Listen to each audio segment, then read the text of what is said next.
អាភៈបានហៅចៅខ្ញុំបាត់ហើយពីងិចមិញដារ៉ូមិនក៏រត់ឃើញដែរមិននៅជាមួយគ្នាបានមកតែបិគត់ហើយមិននឹកស្មានថាវាអាចហៅឆ្ងាយបានណាព្រោះវាតបតារៀនលោតទៅមកហើយរៀនស្ទះស្លាបហើយចឹកចំណៃបានខ្លះតែពេលងិចមិញហ្នឹងវា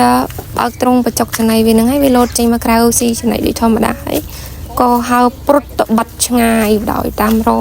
មិនក៏រត់ឃើញដែរអញ្ចឹងនៅសល់ត្រឹមតែរូបភាពទេហើយក៏កាត់ចិត្តទៅវាចង់បានសេរីភាពឲ្យវាទៅក៏ទៅហើយអាវងហើយនឹងអាវ៉ាត់បើចង់ទៅក៏ឲ្យទៅទៀតលេងខាត់អស់ឲ្យវាទៅរស់នៅតាមធម្មជាតិរបស់វាចង់បានសេរីភាពសល់តែរូបភាពទេចាប់ពីថ្ងៃនេះទៅថតបានប៉ុណ្ណាអារម្មណ៍ការពិតគឺស្ដាយហើយស្រឡាញ់វាព្រឹកឡើងមានបានទៅលុបមុខដោះថ្មីអីមើលវាមុនគេហ្នឹងពេលវាហៅទៅបាត់យើងសោកស្ដាយដែរប៉ុន្តែយើងគិតថាវាចង់បានសេរីភាពរបស់វាដែរវាប្រឹងហៅទៅបាត់ឈឹងឲ្យពួនសងំមានខ្ចីស្រែករដងវាស្រែកយំជេរចា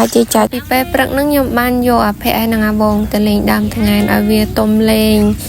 ដូចឲ្យវាសុវ័យចិត្តអីចឹងបានចេញមកលេងនៅក្រៅចឹងទៅឲ្យឃើញ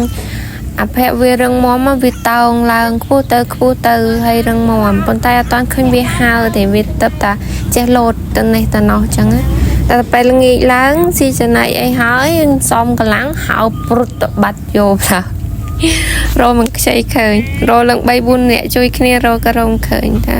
ក៏តាំងវាចង់បានសេរីភាពឲ្យវាទៅក៏ទៅចោលសូមឲ្យវាសុខស្បាយទៅទិញ speaker មកដាក់ឲ្យវារៀននិយាយអញ្ចឹងណាហើយវាឆ្លាតតែវាអាយុអត់តាន់3ខែទេតែវាចេះធ្វើសលេងដូចវាចង់រៀននិយាយហើយអញ្ចឹង Hello បង